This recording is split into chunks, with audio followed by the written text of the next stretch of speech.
you were depicting and mapping out the issues that you saw within the force when you were in uniform. You get slapped down for that. You become the first veteran of the Space Force. You go into private life. You come back in this capacity.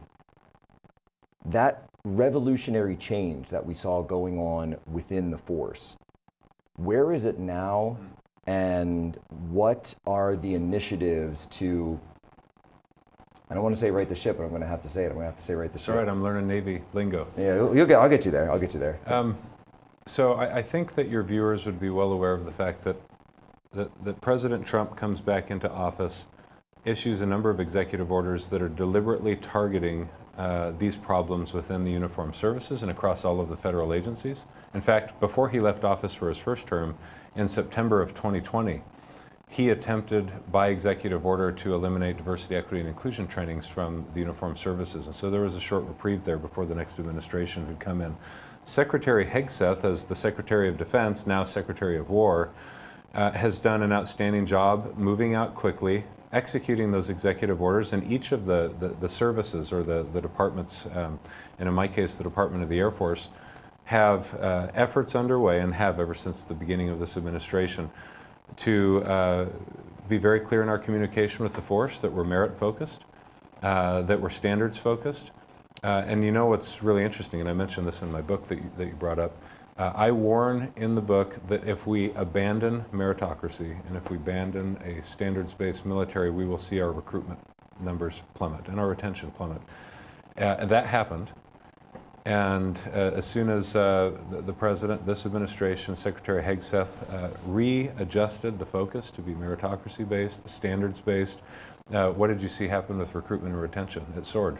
We didn't have a problem for the first time in a number of years meeting our recruiting goals. You've got young men and women all over the country that are excited to come in and serve in the military, and they see that lethality matters and nothing else. We're interested in serving our country, keeping the homeland safe, deterring our enemies abroad, and we've got a serious administration that prioritizes those things. And we want to serve again. We want to serve again. A lot of people reached out over the last few years, not sure if they should serve and wanted my opinion. And now I don't get those questions anymore. I get people excitedly telling me they're signing up and are so happy with how things are going. You know, it's funny you mentioned that because I had so many people when I do the Turning Point events, and we would have college kids come up, or even sometimes high school kids come up, and they would say, during the previous administration, they would say, I've always wanted to go in, I've always wanted to serve my country, but I'm just not sure because I hear you talk about these things, and had heard your book, heard about you, heard of your story, and say, does it make sense for me to go in? And what I would always say is this: I would say do it. I would say go in, and tell me your opinion on it. But I would always say go in, because we are going to win. Because I believe common sense is going to win. I believe the military will return to form, and I believe that the right answers will once again take over the leadership. And when that point comes, we are going to need good people that are already there. Right.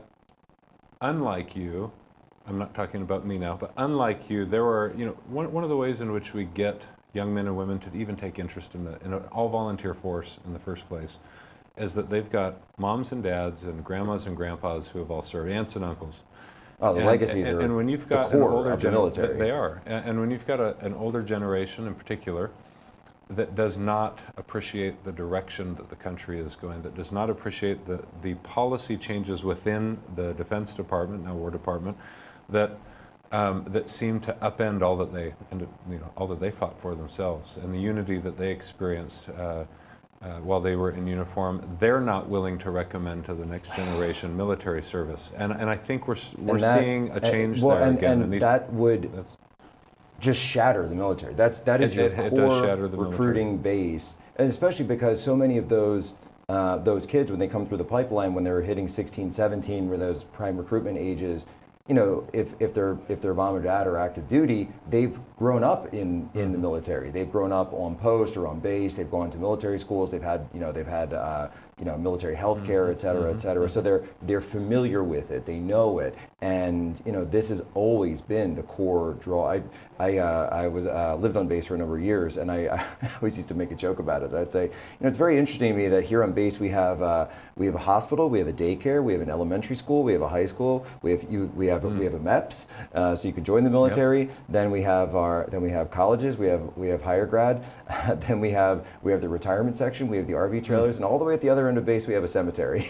It's right. like the whole own thing. Contained community, right? Yeah, which is what you want. That's right. Which is ultimately what you want, and it was heartbreaking. And by the way, obviously a national security crisis if we broke that system and broke that trust for so many of those generations that you meet people and it's shocking when they say, oh, every generation of my family has served back to the revolution. Yep, and that's right. But you hear it all the time. You really do hear it all the time. Do hear it all the Everyone time. who serves knows someone like that. I had, I'm guessing it was a year, it might have been 2, over the past 4 years while I was a civilian. I guess I'm still a civilian, but just position. When I was in my private life, after I'd separated, I wondered if the trends continued, we might lose our opportunity to have an all-volunteer force in this country. The trends were bad enough. That was I don't know if everyone would have agreed with that, but as I watched what was happening, I thought, I don't know how many years you keep this up with low recruitment numbers and still avoid a compulsory military service in this country. We've enjoyed over a half century of an all-volunteer force, and I think the trend is headed in the right direction. Yeah, I think that's incredible. One of the, and I have to bring this up because one of the people that I know who was so focused on that very issue was someone who was actually appointed to the Board of Visitors for the United States Air Force and had time to conduct one visit out there in Colorado Springs, and that was Charlie Kirk. And Charlie and I spoke many times about how he was so excited, and he'd had an interest in serving earlier in his life. It didn't work out. He ended up doing Turning Point full time, and we all know the story there. But he always had the utmost respect for the military, and I knew that joining the Air Force in even this advisory capacity was so exciting for him. Tragically, he didn't get a chance to see that all the way through, but you told me you had a conversation with Charlie right before he took that visit. Yeah, we had, so my conversations with Charlie were after his visit to the Air Force Academy in his capacity on the Board of Visitors. Okay. But just a couple of days before his assassination. Wow. And we had spoken a couple of times, in fact, and exchanged messages because I'll share with you the 2 reasons that he was really interested in talking with me about. His love for those cadets. He spent time there getting a tour at the Air Force Academy, spent time with the leadership there. He got to see what cadet life was like, and he got to interact with the men and women that are the future leaders in the Air and Space Force. And he had great respect for them, said they were outstanding and impressive, wanted to ensure that any barriers to their character development and their education were eliminated. That was one thing. And he also took particular interest in the cadet chapel. It's a historic building. It was first finished in 1962. And he was disappointed to see, as are many people, and rightly so, the big white box that sits around the cadet chapel because it's under construction. There's a restoration project that's been underway for many years, and Charlie said, hey, I've just called the president, I've spoken with him a couple of times expressing the need to move out faster and get this restoration project done correctly, because we're going to have 2 generations of young cadets that come through this place and never get to experience or see their cadet chapel. And I appreciated that input, and the Air Force appreciated the input. Already thought that, but to see that there was extra attention, and in fact recently the president even put up a True Social post about the chapel. He's paying attention. But the Air Force leadership is moving out with alacrity, trying to get that project